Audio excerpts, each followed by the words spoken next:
Mm.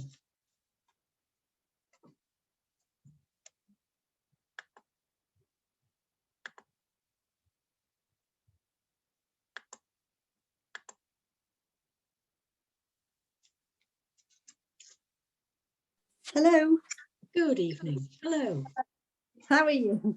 I'm good, thank you. How are you both? Oh, exhausted and it's just been horrendous. My mum has just come back from hospital.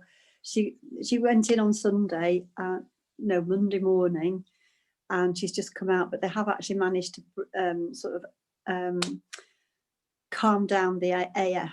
It was really, it showed the heart rate was 185 and the blood pressure was terrible. So she's now, fortunately, she's asleep in bed. But Susie, my heart rate at one point was 112, and it was just the stress of it all. It was terrible. So you can imagine it's been awful. I've been here 2 weeks. Oh my gosh, yes. Yes, Oh, you must have been. Yes. Yeah. So it's just, I haven't really got anything else done. So I was just going to say before the others come in, but tomorrow the carer's not coming till 10. So could we just redo my one-to-one? Yes, of course we can. Yes, we'll sort something else Just- out. Yeah. Just even if it's a little bit later in the morning or to suit you, but I think up to 10 o'clock I might not be able to, I don't know what will be happening. But yeah, so she looks a lot older, and she's just, well, she's 90, and I know she's 90, but hopefully, I mean, it's just the epitome of all you don't want, isn't it? Loads of drugs and stuff, but it was desperate on Sunday night. It was just desperate. It was awful. So anyway, that's what it is. That's when you don't drink enough water all your life, isn't it? Well, yeah, she'll feel better for being home. She does. She's so glad to be home, and that's the thing. But it's, oh, hello, Jane. Hello, beautiful. I don't think we'll be seeing Teresa, will we? I don't think Teresa. Maybe not. No. She's got the consultant calling her, I think. She's hoping that John will come. Her. Oh, have you? Yeah. I spoke to her early this afternoon, and she was not in a good way. No. Oh, really? Oh, right. She's really fearful that he's not going to come out at all. And she couldn't understand what the registrar was saying to her, and got very upset, and not like the tea we know at all. So so I don't think she's any fit state to concentrate on this evening. But she might. She knows the consultant rings, but you see, it's this business. When your mum was in hospital, you can't go in and see them, and you can't talk to the nurse and directly. And she was just saying, the nurses are all saying, "Oh, it's jolly," and but what scan was it she had yesterday? A PET scan, Shell, which I think will show up if he's got the cancer anywhere else. But they were preparing his chemo cocktail this afternoon. Based on his biopsy of last week, but Teresa said for the last few days he hasn't called. And the last time he called, she couldn't really. It sounded as if he was drunk because he was just so weak because he's not eating. And oh no! So she's really, really beside herself. Oh. So I said to her, would she like us to sort of cancel tonight or postpone it? And she said, no, go ahead. Because So that's the situation with her. But she may pop up. She may be feeling better. I don't know, but I don't think so. She was expecting her daughter. In fact, when she was on the phone to me, Charlotte had just arrived, but she was trying to be strong for Charlotte because Charlotte gets very upset and emotional. Yeah. But you can't always be strong for everybody, can you? No. You need to.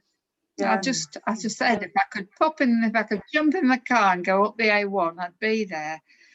Yeah. Just when I said, are you getting out? But she's trying to pick up everything that John used to do, all the paperwork and stuff. Anyway, that's just to update you both. So. Oh. Yes. God. Yeah. I mean, partly when people are in hospital, they need you to to be there for them, don't they? And Yeah, they do. Yeah. Yeah, you going in is partly what helps them heal. yeah, Yeah, yeah. exactly, Susie. Yeah. Yeah. So hopefully, I mean, you know, I think he was put on steroids yesterday, and they said to her once they kick in, he will feel as if he can cope a lot more and he feel better. And I think that's what she needs to feel. She needs to feel, you know. Anyway, there we go. So, Oh, poor T. Oh, yeah, it's hard. Yes. dear. Yeah. Yeah. Well, Anyway. yeah, an ordeal at the moment. Yeah. Yeah. Uh, It's been a really bad week for circumstances. It's horrible. Yes. Oh. We're fighting the beast from the east down here. Sorry, Are you? Nice. sorry, Susie. Well, we've Yeah. had snow today. Beast is the east too. Yes. But anyway. Yeah. Oh, have you? Yes. Oh, But apart from that, blue Yes, it's- skies, and then suddenly this afternoon for about half an hour it went black, snowed and stuck, and then came out sunshine again. yeah. Bit like this. It's Yes, a bit we're having it. yeah. Well, I'm up at my mum's, so it's like that here too. But freezing. Yeah. So, They say it's going to be the coldest night here for years and years. It's going to be -10 here tonight. gosh. So we're going to light a fire. Yes. Oh. Yeah. Oh gosh. Well. Mhm. Well, how I've are you watched going- your fats and oils this afternoon. right. Your extra, very interesting, that Susie. Really concerned because I thought sunflower oil was fine to fry in, but it's not, is it? Not really. No. Not stable enough. No. Yeah. So, yes, it's. I What thought about it might be a when you nice see- add-on to our. I thought it might be a nice add-on to our fats and oils session. Yes, definitely. I haven't seen it When yet. you buy, Sorry, I haven't seen when but I you will- buy, or when you can see you can buy vegetable oil, is that better than sunflower oil, or is that, well, because it's vegetable, so you don't really know what's in it? I suppose the same thing applies, really, doesn't it? It does. No, Yeah. not really. If you're going to fry, really, it needs to be a very stable fat. So it also depends on temperature, because Udo Erasmus, for example, who's the sort of one of the gurus of fats and oils, suggests that you can heat some extra virgin olive oil, and it's got a fairly high smoke point, but you're better to lightly saute something than burn the oil. And ideally, he says, you know, if you can, don't fry at all. But having said that, steam frying is really just sort of a light, you're lightly steaming something with very little water. And it can create a similar effect of frying, because if you're steam frying an onion and some garlic, for example, you know, you soften them nicely just with the steam, but you don't usually, if you can keep topping up with a little bit of water, you don't get the burning effect that you do with an oil. It was very interesting, very enlightening. I mean, we don't fry hardly at all now, ever, except, for example, when I'm softening onions or vegetables before you put the rest of the ingredients. Yes. You know, and that's, you know, I can easily do that without, and I use very little oil anyway.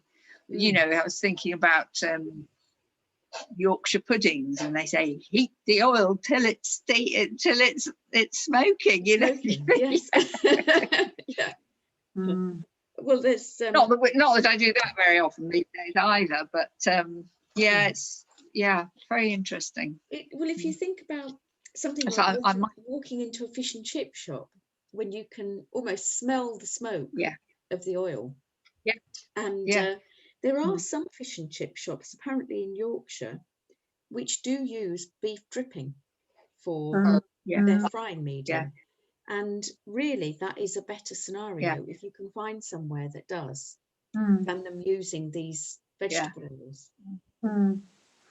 Mm. Yes, they pride themselves on it, don't they? I mean, we've got one or two down here that do that. Yeah. Ah, right. But, Yeah. Yeah. Yeah. And So, yeah, so I enjoyed that, Susie. good, thank you. Sorry. Just a wee addition to Yeah, yeah, very good. because otherwise you'd be sitting there all night if I stuck that in as well. But I have to say, Susie, I did that roasted oh, I told you, didn't I? Yeah, roasted brassicas, which was the cauliflower and yes. the broccoli with the spices, and then the split pea puree, Yeah. which was really lovely. I shall be Mm. doing that again quite soon. It Mm. was really, really nice. It's Yeah, delicious, enjoyed isn't that. it? John enjoyed Yeah. it too. Mm. Really Yeah, lovely. it One is. of my That favourites. split, yeah, the split pea puree, yeah, it's just lovely. Mm. Very, you know, yeah. So what oh, that was what I bought. Oh, yeah, I tracked down this. I did eventually track down some tahini. That's what I needed it for. So Right. yeah. Yes. But that recipe doesn't actually say how much stock to add, but I just guessed until I've got the right, in fact, right constituency. So that's fine. Consistency, not constituency. Yeah. Yeah, you just cover the peas, don't you? Yeah. Yes. Make sure they don't boil dry, which I have done. Yeah. Yeah. Yeah. Is there anything you'd like to ask me so far about anything that's we've talked about, or? I feel I'm just sort of a bit out of it really at the moment. I think it's fine. I wanted to spend this time getting all my notes together and everything, and then there seems to be a nationwide absence of printer ink, doesn't there? Oh yes. Oh, is it? Yeah. So I printed off the revised sheets you sent, and there's no. My mum's run out of colour print, so I've only got it in black and white. So I thought, oh, I'll get all this sorted and have a good read through. I just haven't had a minute to do anything. So, no. But I'm, you know, I've got my little book with me, so all my notes are in here. So. I was going to ask Susie about the magnesium oil spray that I've got now, and do you use it when you're aching in certain places, or do you use it as a matter of course all over every day as a routine? Yeah.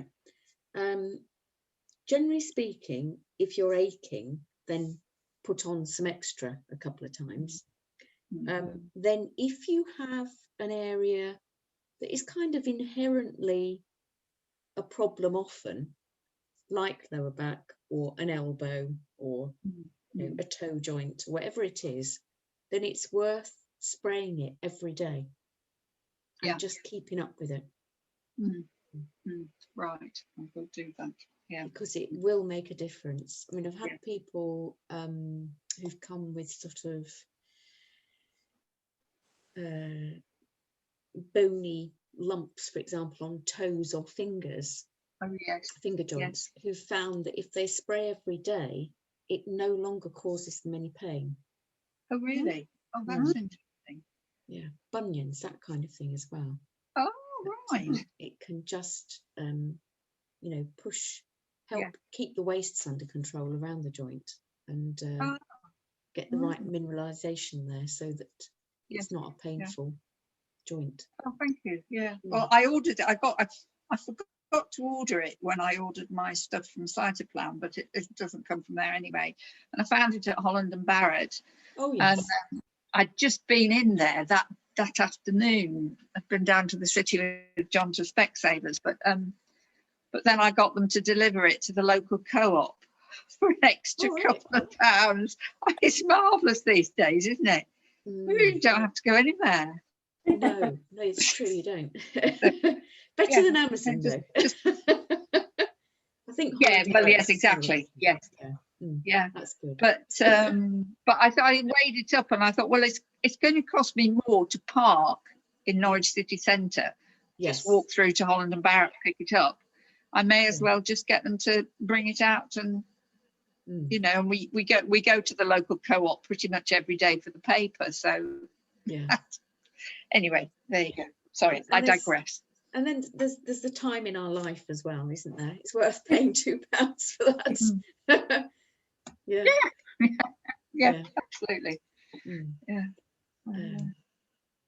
Right. Well, this evening we're going to have a look at the effects of the natural environment on our body, and hopefully you'll find it, well, kind of naturally inspiring. I always do. I love this. I love this stuff. Here we go. When it gets out of the way, there we go.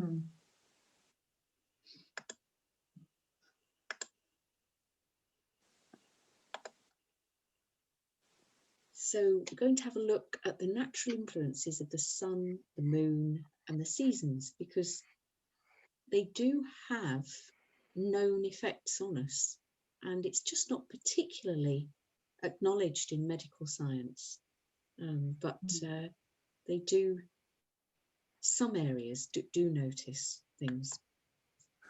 So we'll recap the cell and then have a look at nature's cycles and the sun and the physics of the moon, because it is just a bit of physics. I'm not a witch. And then eating with the seasons. So looking back at our unhealthy cell, what we know is that the membrane is very structured, very compacted, because there's more cholesterol packed in there because of the lack of hydration, and that often there's a poor essential fat profile, and the fats that are making up the cell membrane are going to be too many hard fats perhaps, and our trans fats, maybe too much omega-6 coming in. And then we've got things like drug residues. If people have taken drugs for a very long period of time, because of the lack of hydration, we can't get our nutrients in and our fresh water in, and therefore we can't get our wastes out.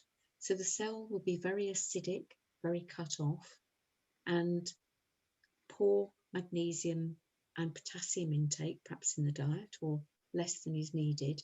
So the whole electrolyte picture becomes misplaced, and that means we get hardening in the wrong place, and the cell is really constipated and stagnant, like an algae covered pond. Whereas if we've got a healthy cell, we know that the hydration will be allowed to access the cell because the membranes are nice and open and fluid.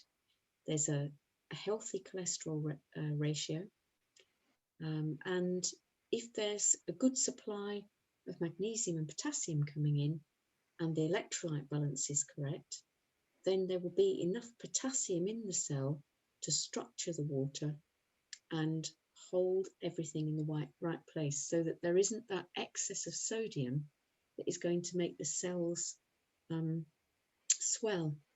And one thing we're going to have a look at this evening is how the cells respond to light, and that's the work of Joanna Budvig. I've spelled my name wrong, that's not good. Dr. Joanna Budvig, I should say, who is another guru, really, of oils and fats, the original guru. She was around in the 1950s, before Udo Erasmus. And so then thinking about the routes out for wastes from our cell, when cellular wastes leave, they come out into the lymphatic fluid, and from the lymphatic fluid or interstitial fluid that bathes the cell, but picked up by the lymph and lymph nodes. And that's one of the reasons I've put the dry brush picture there, because that's one method of keeping the lymph moving. And then we can drop our wastes from the lymph into our blood, which is carried to the liver, and the liver filters our 1,700 litres of blood a day and concentrates any wastes in bile in the gallbladder. Bile pours down into the colon and waste leaves via the feces. So that's one of our routes of elimination. And of course, we've also got our skin that is able to sweat, our kidneys pass urine, and our lungs excrete the breath. And if we're still menstruating, then we also have that as a route of elimination. So then just a brief look at naturopathy, because one of the ways that naturopaths use to support the body is supporting detoxification. And so what we do is we treat the body where the wastes have got stuck. And so, for example, the skin brushing in the top right hand corner there is helping to open the skin up as a route of elimination, as well as moving lymph. So when you skin brush and you just move back a little bit over where you've brushed to pick up the lymph and keep it moving, and then you can do some long sweeping strokes up each limb, and keep wastes moving all the way back to the heart, up the legs, up the trunk to the heart, down from chin, up the arms, down to the heart. And that also exfoliates the skin, keeps the skin open as a route of elimination that is able to sweat, and keeps the blood circulation moving, and keeps that lovely circulation to the skin and keeps the skin healthy. So if there's anything sagging, then the lovely way to support it is to do some skin brushing, because it will really help bring some lovely circulation to those tissues. Other naturopathic techniques are hydrotherapy. So it's great, when we have a shower in the morning, to finish with 30 seconds on cold, move back 30 seconds on hot, 30 seconds cold, 30 seconds hot again, and finish with 30 seconds cold. And it doesn't need to be ice cold. It needs to be colder than your blood. So you can start really, really gently and move the water to cooler, then back to warmer.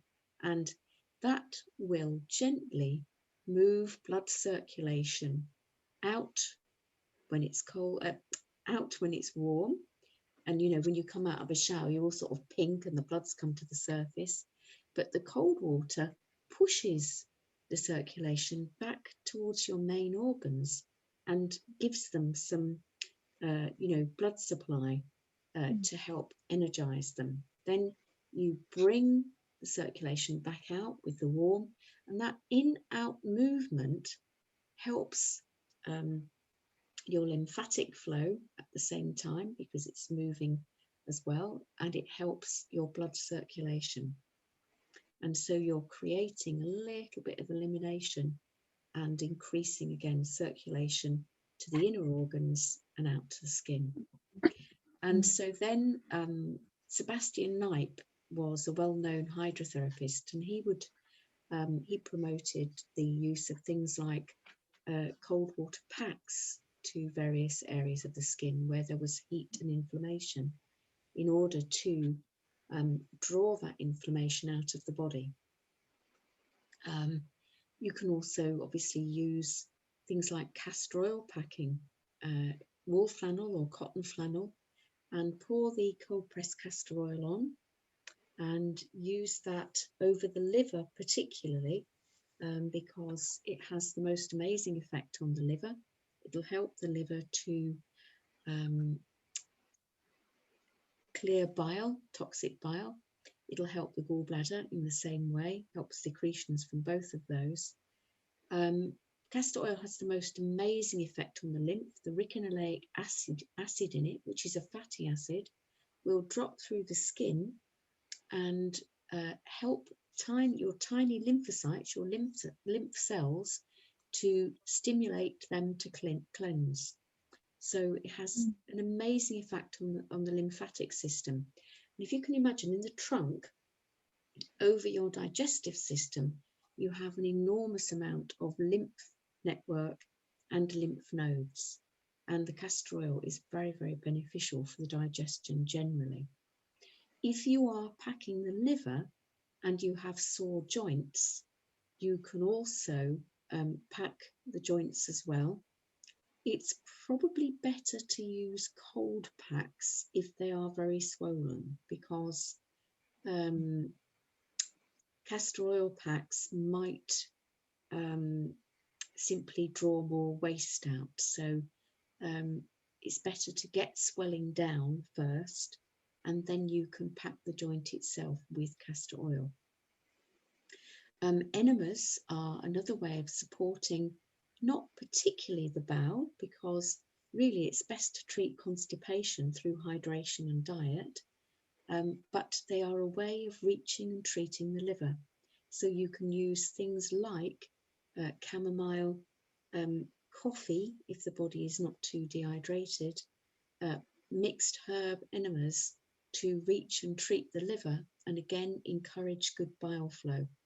And when you clear that bile from the liver, you enable the liver then to take the blood on from the body and actually clean it, rather than keep cycling partially dirty blood around. So about 3 to 4 hours after one of those enemas, people can feel a lot better, because the liver's had a bit of a release down through the bowel and been able to be supported. So it's looking at where it's got stuck. And so if you think about your lymphatic system, the kind of symptoms you might see are things like muzzy head, mucusiness, cold even, things like swelling in the glands. And this is where things like actually water enemas can be very helpful in offering hydration through the gut, because your gut can absorb twice as much water as you do actually when you drink it. And that way you can create some real movement in the lymph. But the castor oil is fantastic for supporting the lymph as well, and your skin brushing and that kind of thing. And then dirty blood, the kind of symptoms we can see when it gets stuck in the blood, the wastes, we can see headaches, migraines, itchy spots, rashes,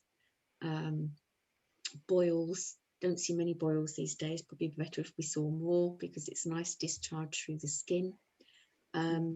We see things like aches and pains in the joints and the muscles, insomnia, irritability and anger. All those kind of things are related to dirty blood, as naturopaths call it. And then also we've got things like liver congestion. So where it's stuck in the liver, kind of thing we might see are a feeling of nausea, maybe even diarrhea, or actual vomiting. And so it's looking at where it's got stuck and thinking, well, I need to give that organ some support and help it release some wastes. So thinking about our natural cycles, we know that we feel different during the day than we do at night. At the night, we naturally usually want to lay down and sleep. And if we don't, then it's maybe again something to ask ourselves about our routes of elimination, which are at their most active ideally while we're resting. So we've got the gallbladder from 11 p.m. till 1 a.m, the liver from 1 a.m. till 3 a.m, the lungs from 3 a.m. to 5 a.m, and the large intestine from 5 while 7 a.m. So it's thinking, well, if I'm waking during those hours rather than having a nice snooze, is it those organs that are saying to me, I say, I'm a bit stuck here, I'm a bit overwhelmed, and I can't quite do everything that you want me to do. Although having said that, between 3 and 7 in the morning is the low point, the lowest point for our bladder and kidneys, and it can be related to the low energy of our organs that are working at their peak then. For example, if we've eaten a late meal and we find ourselves waking between 1 and 3 in the morning, it could be because that meal is just moving into the small intestine, and our small intestine is protesting about us throwing food at it when it's wanting to be resting.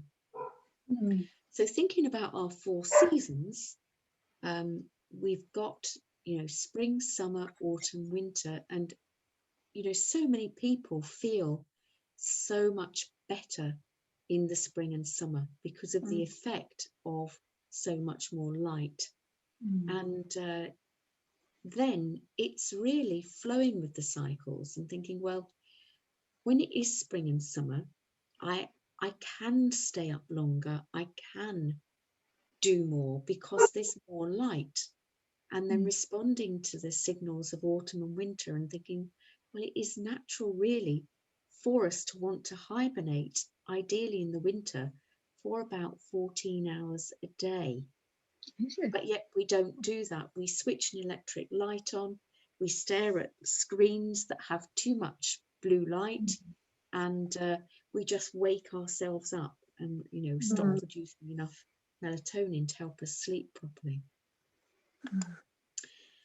So thinking about the sun and moon cycles and the length of time the earth takes to cycle the sun and the moon takes to cycle the earth, and what those cycles, the effects they have.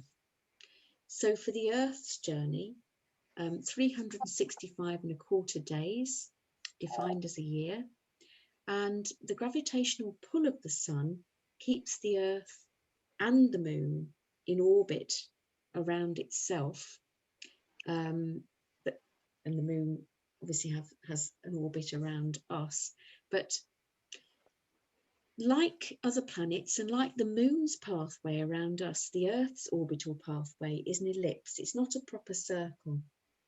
And so sometimes the planet is farther away from the sun than at other times. And so we get at our closest to it on January 3rd and our furthest at July the 4th. Would be the other way round. But then it depends which hemisphere we're in, the effect that has. And so thinking about sunlight, as it enters the skin, it helps to make a form of vitamin D in the skin that's inactive, which travels to the liver to become converted into calcitriol, which is a pro-hormone for vitamin D, the active form of vitamin D, which then is carried to the kidneys and becomes its active form calcitriol, which helps us absorb calcium and other minerals that are needed for the growth and maintenance of our healthy bones and teeth. So, as a factor in osteoporosis, we need light. And the more we cut ourselves off from light, if we can, you probably know that exercise is another great thing for against osteoporosis. And so if we get out into the light to exercise, it's a far better way of doing so. Now, Susie, so can I just ask, how much vitamin D can you store? I mean, I know everybody will be different, but how do you, I don't know. That's a really interesting question. And I think they did a study that showed that the people who stored the Macs were the lifeguards in the US. Yeah, I think you've told me that before, yes. And I'm trying to think, it was something like 500, now would it have been milligrams? I'll have to check the amount, you know, the measurement that is used for that. Thank you. But I mean, you know, like us in the Northern Hemisphere, at this point in the year, if we're not supplementing, presumably we've used all our stores up by now because we've just not had enough light. Or is that not the right way to look at it?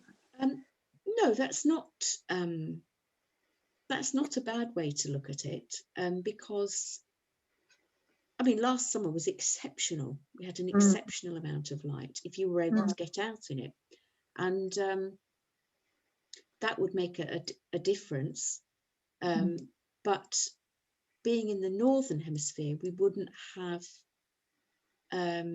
quite the same amount of light as somebody in the tropics, for example, and the way that they're exposed to it and that their eyes are exposed to it.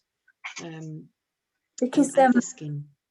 I believe, my friend's got MS, but I believe the incidence of MS increases the further north or south you go. That if around the tropics, you don't get much MS, do you? No, you don't. Yeah, and like in Scotland, people with MS actually get vitamin D on prescription. Right, well, that is really good. Yeah, that is good. Yes, vitamin D is implicated in so many conditions. It has, well, as you can see the list there, in the 1930s, heliotherapy, which is what we called sunlight therapy, was used to treat that list of conditions. And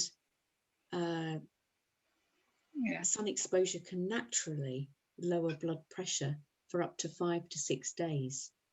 Gosh. Wow. Yeah, the effects of that. And, you know, I expect a lot of people, you know, they go on holiday to a hot, sunny, warm place and their blood pressure will just drop. And they feel so much better. And of course, sunlight is naturally antibacterial. So if we leave something in the light, they know that if they left a batch of test tubes with the same bacteria in, if they leave them in the light, then the bacteria can't proliferate. Whereas they leave it in darkness and the bacteria just go like mushrooms. And so one of the things that happened, of course, was that penicillin, first antibiotic, was discovered in the 1930s. And of course, you make money from penicillin. You make money from antibiotics. Yeah. So sunlight therapy is free, completely forgotten. When my dad was a young boy, he came over from Ireland and he had TB, and he went to what they called an open air school. And they used to put them outside in all the weather and wrap them up, and that was basically the same thing, but obviously probably not that much sun in Leeds. No. No, but that's great. Wow. I actually, when I was looking for photos for this slide, I saw photos of children learning outside with their desks lined up. I remember my mum saying when my dad had tuberculosis in the early 50s, he had most of one lung removed, and that was still then, you know, it was in a TB sanatorium, and they had to get out every day and sit in the sun. And she used to say when she was doing her midwifery training, so this would be before the Second World War, you know, they'd put the babies out, unless it was pouring with rain, whatever the weather, the babies got wrapped up and put outside in their prams, you know. So we've sort of lost a lot of that, haven't we? Really? We have, yeah. No, I can remember my mum doing it to my little sister, and I did the same, because Yeah. I thought that's what you were supposed to do with babies. Yeah. Yeah. Pop them in the back garden when they, you know, had a little snooze. And Yes. Yeah. Yeah. So thinking about light, and there's a lovely little book by Joanna Budvig on oils and fats, because she used to treat people with cancer in the 1950s, and what she says is that the sun stimulates the secretions of your organs, but if you don't have the ingredients, that is the highly unsaturated fatty acids, to help you with those stimulations. You know, we talked about as well, thinking about just salivary gland secretions and all of the little goblet cells in your, you know, whole of your digestive tract are the reason they can feed that fluid out is because of the essential fats enabling those secretions. And what she was saying is that people would feel poorly if they lacked them going out in the sunshine, because they don't have the ingredients for those secretions to be stimulated properly, and they would dry out in the sunshine. So the endocrine system is hugely stimulated by light. This is why if you are a specs wearer or a lenses wearer, if you can, you know, walk or sit in sunlight for 20 to 30 minutes with nothing covering your eyes, it's really important, because when sunlight enters the eye, you get a signal to the hypothalamus, and in turn, the hypothalamus stimulates the pituitary gland function, and the pituitary gland supports the hormonal function of the whole of the rest of your endocrine system. This is why, you know, light has such a huge impact on fertility, and particularly, you know, spring, summer, when we're storing up that vitamin D, that is what is going to support fertility, along with the light signal through the eye. So the moon's journey. So from new to full and full to new, the waxing and the waning moon, as they're called, the moon moves around the earth in about 29.5 days. And psychically, women are, that's CYC, psychically, women are hugely connected with the moon when their mineralization and therefore their polarity of their body is right. They will find themselves menstruating with the new moon and ovulating with the full moon. And just looking at the earth for a moment, outside the earth we have something called the ionosphere, and this is going to become significant in a moment when we talk about the physics of the moon.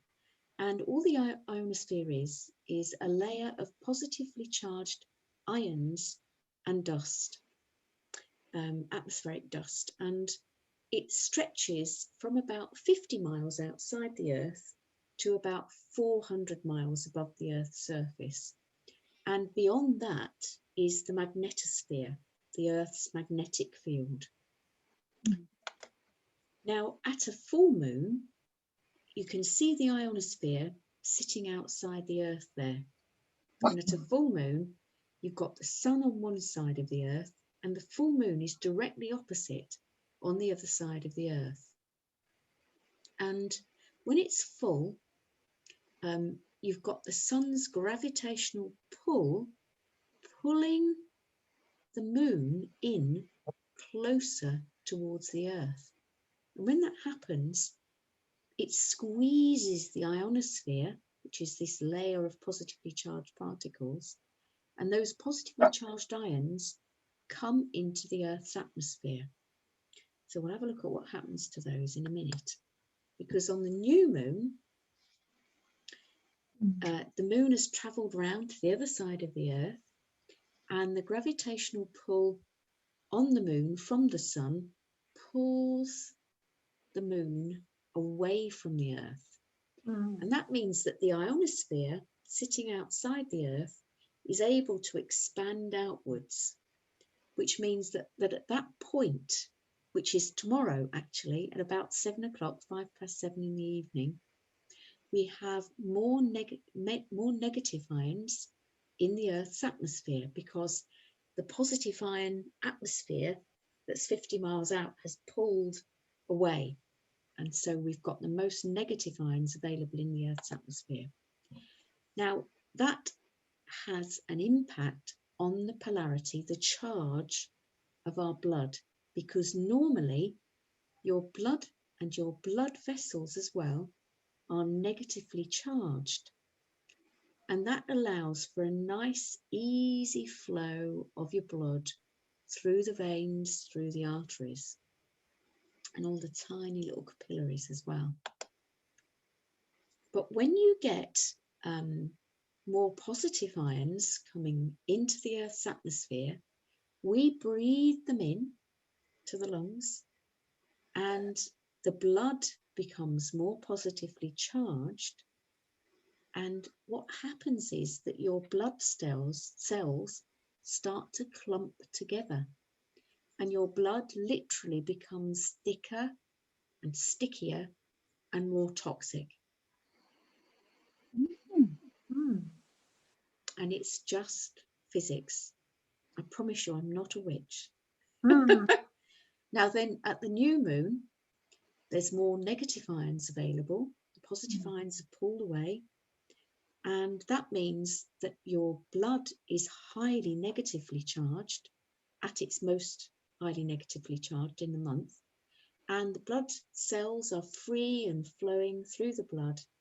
And at that point, it means that you can detoxify extremely readily, because your blood is really free flowing through the blood, through the body. So, Susie, you know, they say a lot of, I think you're just going to cover it now, but don't they say that at the full moon, there's like much more aggression in prisons and stuff? There is, Yeah. yes. Yeah. And it's actually documented, isn't it? That It is, yeah. And is it because of all that breathing in of all those ions then? That's right. Making the blood thicker and aggression. It means that, you know, when your blood's thick and sticky, it's harder for the liver to detoxify it. So, you know, we talked about that irritability and anger. Dirty blood. And so then, you know, if you can imagine, if there's more negative ions in the atmosphere, and you can create a little bit of that with something like one of those rock salt lamps. They put more negative ions or an ionizer in your in your room atmosphere. And you know, the kind of benefits you can see there: detoxifying, enhances immunity, promotes heart health, delays aging, good for the emotions, or easier on the emotions. Antioxidants, much more antioxidizing, enhances respiratory function. And this is really crucial when you think about something like COVID and, for example, respiratory illnesses like flu, because pneumonia, anything like that. Because if you think about a full moon, when the moon is full and the blood is clotting more heavily and clumping together, it is so much harder for the carbon dioxide and oxygen exchange to take place in the lungs. And that is what is causing the lung congestion.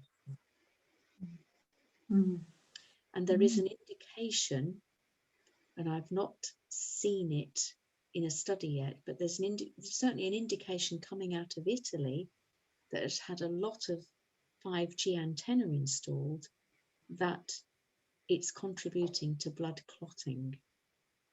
The the 5G technology. Wow.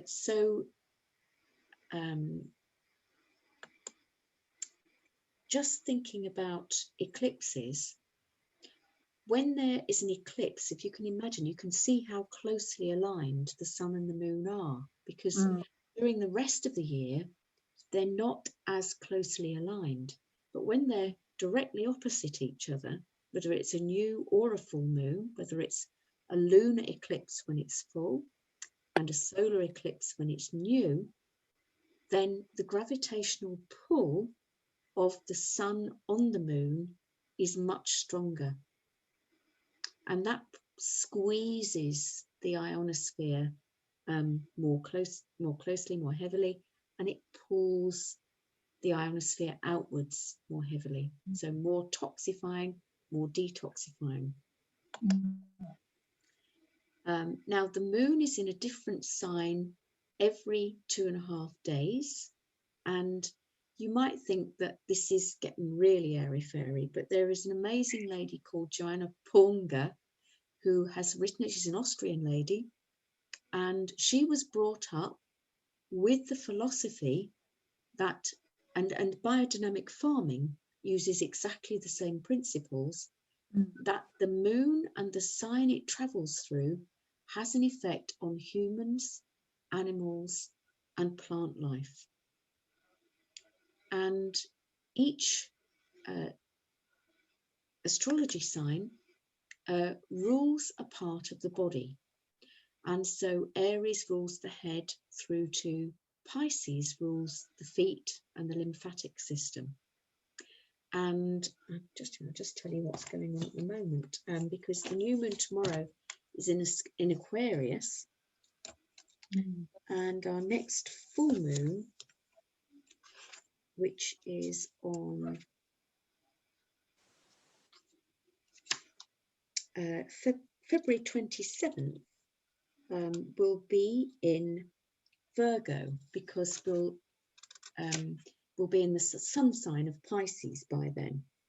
So we've already had our full moon for this month, which will have been in Leo, and Leo rules the heart. And so if you can imagine, sometimes you can clearly see something like someone starting with a cystitis when there's a full moon in Libra, or a new moon in Libra even, because of the detoxification that takes place. Had the strangest thing happen, and I've never had anything like that happen again, which is when a couple of maybe 3 or 4 years ago, my sister phoned me and she said her partner Chris had aching thighs when he'd got in from work, and they were aching so much that he couldn't bear the discomfort. And did I have any suggestions?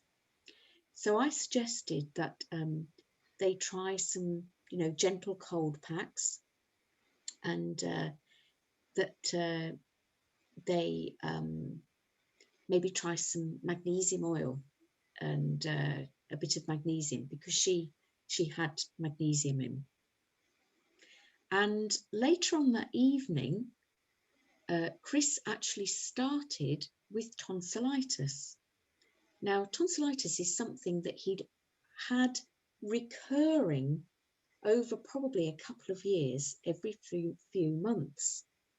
And it was clearly some acid wastes that were trying to get out of the body, but because of the effect of that moon sign, they'd tried to clear through the thighs, but had later moved back up to their usual inherent weak spot, which was the tonsils.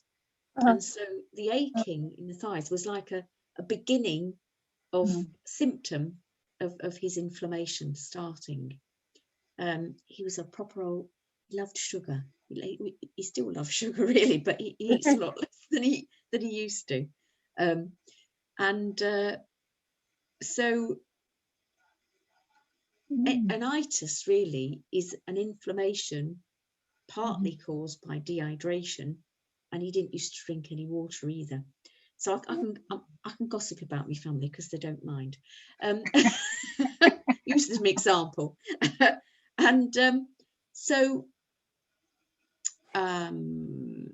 what I've also seen in my family with an eclipse in Capricorn is that year the girls started with impetigo, which is a skin, you know, an acute that children can get through skin. And I haven't got on the list there, but Capricorn also rules the skin. And so it's amazing what you can see, particularly when there's an eclipse. And we had some eclipses in December. And the first one was full moon in Gemini. And it is amazing how many people really struggled, you know, with the current problem around that time. So it's nothing to do with your own star sign. It's just the actual position of the moon in the where it is. Yeah. No, actually, what I've noticed is that, for example, last year, another family member who's a Sagittarian got a very bad flu and pneumonia with the new moon in Sagittarius, and which was eclipsed. So no, absolutely, that those eclipses at that time, you know, it's thinking, well, you see, last year, that would be 2019, I had a very bad flu in the January. No, just a minute, started late December, and so it was before my birthday, but there were eclipses then that were in Cancer and Capricorn. But this year, fantastic, you know, and you know, so often people will notice that they'll only get a flu maybe once a decade, or even less than that, maybe once every 2 decades, but it will often coincide with eclipses that are in their signs or something that is connected. Yeah. Right. Interesting. So this is a website that I've just popped on if you want to have a look at moon phases, because if you're a gardener, you might like to have a go at biodynamic gardening and plant your lettuces when the moon is in Cancer, or when it's in Scorpio, or when it's in Pisces. And those water signs support the growing of leafy vegetables. And it is amazing if you watch how quickly they grow when you plant them in a moon sign that they love. I've experimented lots of times. It's fascinating. Yeah, I've watched a program on that, and because it's becoming quite popular, isn't it, to do the biodynamic stuff? Yeah. Yeah, it was on yeah. I think it was like a subdivision of something like Monty Don did once, and they did that. They were looking at planting in relation to the you know, the time. Oh, Monty Don did it, right? Okay. Yeah, I think it might not have been him, but one of those key people did a little. It was, you know, like when they did like little sections on different things, and there was something on it a while ago. Well, there's also a belief in the biodynamic community, I think, that, you know, plants that are grown that way are better for you, because they are following the natural rhythms and cycles of the earth with their growth.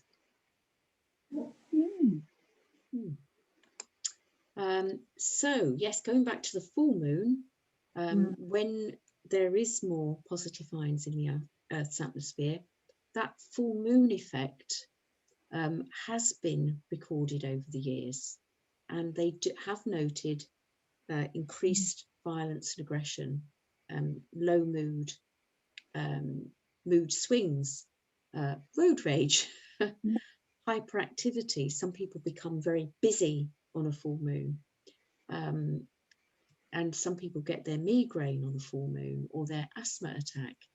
And the word lunatic comes from Luna, the moon.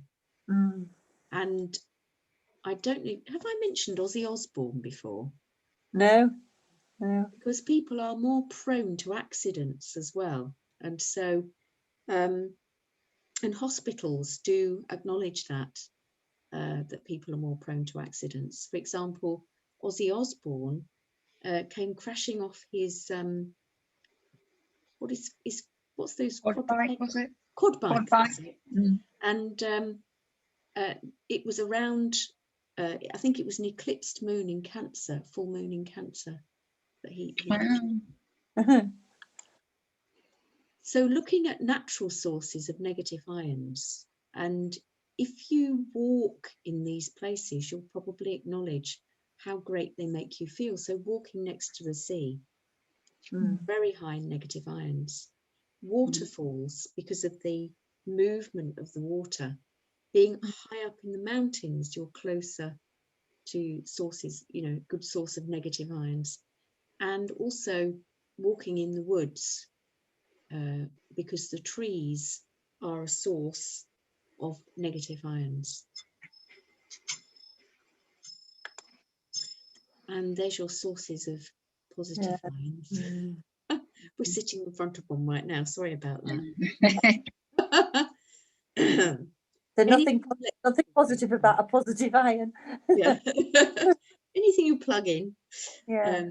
from air conditioning to, razors, goodness knows what. So your waxing moon, which is in between your new and your full, is a better time, they've discovered, for absorption of nutrients. So you could, for example, if you were taking magnesium, and it's with minerals particularly, you could take the magnesium from new to full and then have a break from full to new, because the nutrient supplies to the body are, doubly absorbed, and you can more easily remedy a deficiency or a lack. Whereas at a waning moon, it's more detoxifying, so it's better for releasing wastes, releasing for the body to release and flush out and detoxify. So this is why when I run juice detox retreats, I always try and have them closest to the new moon, but on the waning side of the new moon, not going into the waxing side, because you're wanting to offload wastes. And so just thinking about the equinoxes, in your acupuncture meridians have a flow through them. And when the sun is directly over the equator, we have that equal length of day and night. So twice a year, at the spring equinox and at the autumn equinox, we have a sort of key in a lock, really, because the meridians are there to respond to the changes in the seasons. So during the winter, the energy moves up your back and down your front. And in the summer, it moves up the front and down your back. And that energy flip can create a detox from the cells. So this is why people can find themselves around a spring equinox or an autumn equinox having an acute. And of course, that's exactly what happened last year, in late March, early April. No surprise, it happens every single year. And if we manage that detoxification process well, then we can move into a state where there is higher vitality. So if we allow that cleanse, rather than suppressing it with antibiotics, anti-inflammatories, whatever it is, and allow the body to, for example, in a flu, you know, there's often a temperature. Let the body sweat the waste out. Let any mucus that's trying to move, you know, through snot, if you'll pardon the expression, or through phlegm from the lungs, you know, cough it up, blow it out, let it move, let it get out, because the body will be so much lighter for it. And then thinking about what we're eating and eating with the seasons. So there's lots of sensible reasons for doing so. Saves money, because, you know, we're not buying expensive produce that's been shipped in from somewhere else that costs money to get it there. It's better for the environment. It suits our ancestry and our genetic picture, because we evolved to eat seasonally. It supports local business, and it gives us a variety and balance in our nutrition, because we're not eating the same thing season in, out, day in, day out. And generally speaking, the ideal is that in the spring and the summer, we eat more raw and more foods that are grown above the ground, above the earth. So lots of green leafy veg, fruits like tomatoes, that kind of thing. And in the autumn and winter, focusing on it being more cooked, more warm, with just a little bit of raw for the enzymes with each meal, and that it's come from below the earth, like our carrots and our beetroot and so on. Also, thinking about nutrition, there's a guy called Gabriel Cuskins who talked about rainbow nutrition, in that he believes that foods are like light energy in solid form, and that the colours that they have affect us differently. And we know that now, because we know there are special polyphenol nutrients in plants and vegetables that we don't know what they do yet, all of them, but we know that they're probably really important. And it's like bringing light into the body when we eat vegetables along the colours of the light spectrum. The food's colour gives its nutrient content, so they have been able to analyse some of those polyphenols. It's not just aesthetic, that colour will give a message to the body, just like the colours in light signals to our body. And there's a belief that each of those foods nourish a corresponding chakra in the body, and the nerves, organs and glands that sit behind it.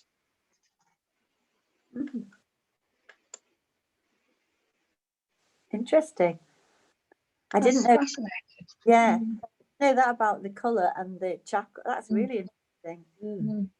The whole thing is really interesting. It was. It is. Yeah.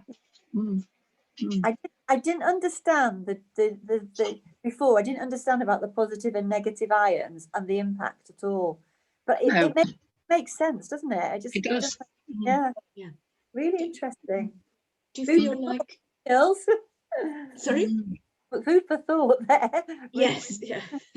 Gosh. Yes. Yeah. Interesting. We are such natural beings, but it's just not acknowledged anymore. Yeah. And I can remember when I was lecturing in Brighton, and we were going through that philosophy and the physics of the moon. And one of the ladies popped her hand up and she said, do you know, that explains why my nana used to say, full moon's up, and she'd knock on the door and she'd say, full moon's up, don't talk to your granddad. Yeah. Because she said he was really grumpy and he did not want to talk to anybody on a full moon. He would just be really maungy to live with. And he was particularly affected by the full moon. And some people are very affected. Yeah. That's fascinating. I think the thing is, we just don't even acknowledge it, do we? We don't acknowledge it in our lives, the impact of natural elements on us. I mean, we've so much water in us, haven't we? The moon must pull us. Yes.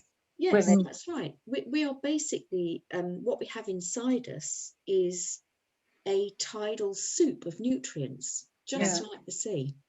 Yeah. And so all that the moon is doing is pulling on those elements in us, just like the sea. It does the sea, because it controls the tides, of course. Yeah. Of course, yeah. I'm going to buy an ionizer, because I used to have one many years ago, and now I understand it so much better. I'm going to buy it. Well, just for my asthma and everything, it just makes sense, doesn't it? Yes, yeah, absolutely. For that oxygen exchange. Yes, yeah, very much so. Just to show you, I don't know. This is a lovely book. Yeah, I think, She's also done The Art of Timing, which is bit more garden focused, if that, but she talks about all the other philosophy as well. Yeah.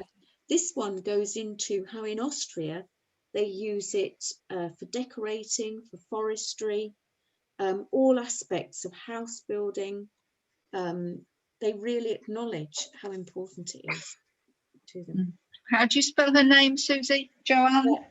Johanna. It's Johanna with an H, J-O-H, Anna. And then Paunger is P-A-U-N-G-G-E-R.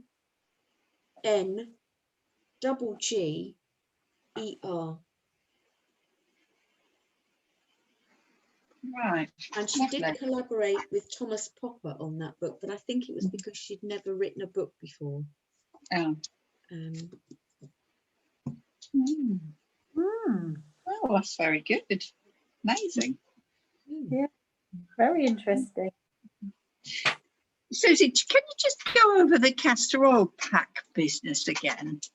Yes, of course, yeah. What describe a castor oil pack to me? Yes, I can show you one if you like. Okay.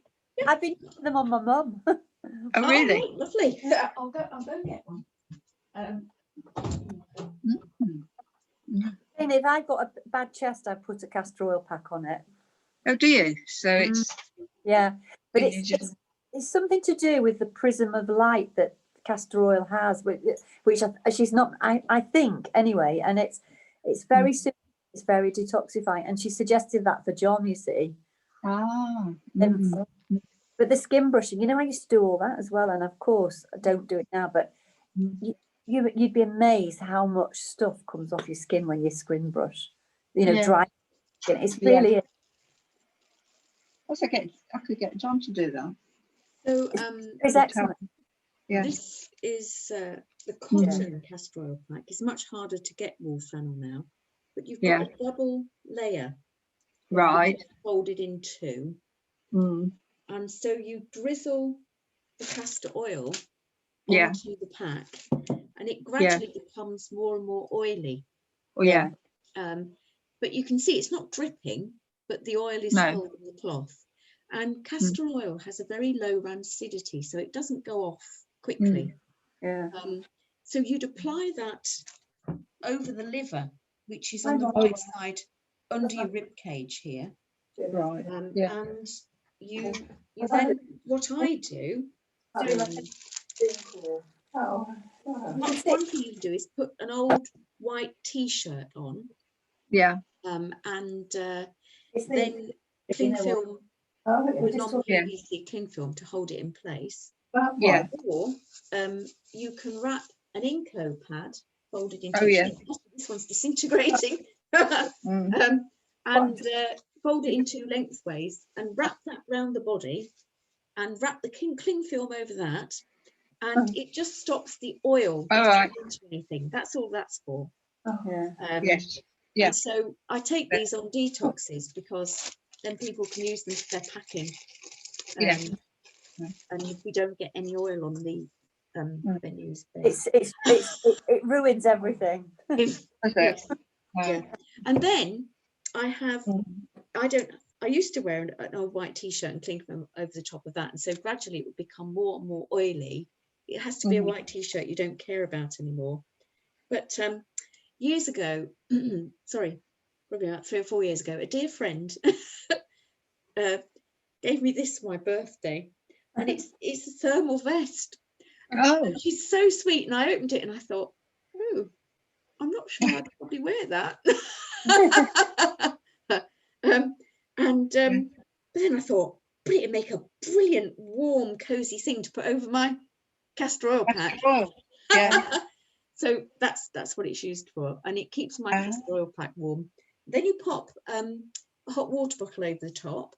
Oh, right. It's a warm one, because you don't want to cook the liver. You just want to, you know, let the oil warm, so that helps it drop through the skin. And then you just relax for an hour and do nothing if you want. Oh, Heat up. And it's a good that could be the stumbling block, the whole hour. I just, well, I'm packing, so I have to put my feet up. Oh. Hello, Betty. Hello. Good evening. Nice to have you home. Oh, I'm going to get one of those then, Susie. Yeah. Future gold. We'll have a chat about it on Friday. Lovely. Yeah. Fantastic. And then I keep all of that gear in a little bag. Yeah. So that, and then just put that in the airing cupboard. And, excellent. Keeps it all together. Yeah. Mind you, I have to say my airing cupboard has no heat in it, because really the castor oil and the castor oil pack needs somewhere to be somewhere cool and dark. Yeah. And the oil, isn't it called the Christ-Light castor oil? Yes, the Palmer Christi. Palmer Christi, Yes, the hand of Christ. Oh, right. Because the leaves were like hands, apparently. They have slices into them, don't they? Castor bean plants. Yeah. It has been known as a healing oil for centuries. Yeah. That's great. Lovely. Oh, I'm learning all the time. I'm going to get myself a dry brush as well. Yes. Probably have one somewhere. Yeah, that's lovely. Yeah. What about the hot and cold, Jane? Yeah, well, forget now. We must have been watching something on the television the other night, and they were advocating, you know, finishing your shower with a cold one. So John said, "Oh, I'm going to do that," and he came out the shower. Well, I think it was yesterday. I'm not doing that again. I said, he hates the cold. He hates anything to do with the cold. But I don't mind. I think I could do that. Yes. Yeah. Well, as I say, it doesn't have to be freezing cold. It can just be, you know, it's cooler than your blood. Yeah, exactly. Yeah. Yeah. You don't have to, you know, shock the body into function. Well, I'm sort of doing it because our downstairs shower, that's the one John uses regularly. I use the upstairs one, which is broken at the moment, so I'm having to use the downstairs one, and I find it really difficult to adjust to. And I like a hot shower. He likes not so hot. And then, of course, I will sometimes put the washing machine on and then go in the shower, and that affects it too. So it's difficult. But I think I could. I will start and do that. Yeah. Definitely. Good. There's a guy I know who's got really bad migraine because he broke his neck, and he has cold showers maybe 3 times a day, and it helps control the migraine pain. Oh, really? Yes, because it would affect blood flow, wouldn't it? Yeah, so the brain.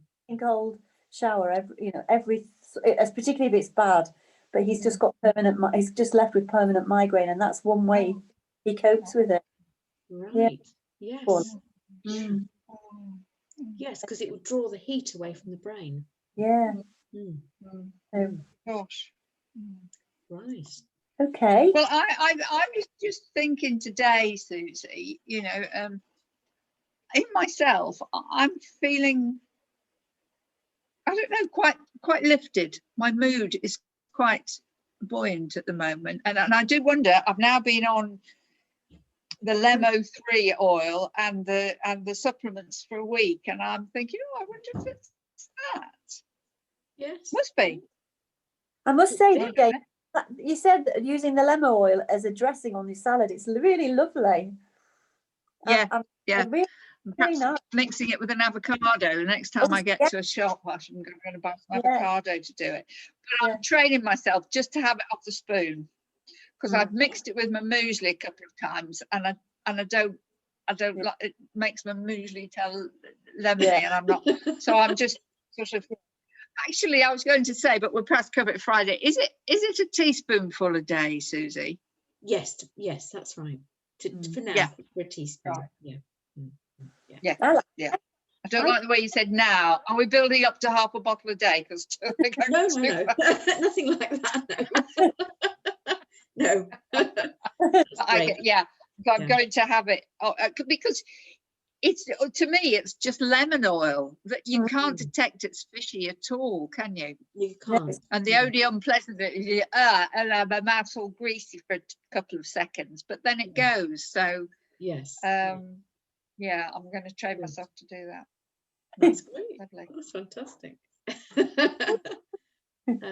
Well, I can smell John cooking my tea for me. Yeah, and I better get my mum's tea, so I better go. Yes. All right. Well, I'll message you about tomorrow, Shelley, and I'll look forward to seeing you on Friday, Jane. All right. Thanks. Yes, lovely, Susie. Yeah. Okay, take care then. Okay. Bye-bye. Bye, Shell. Bye, Betty. Bye. Bye. Bye.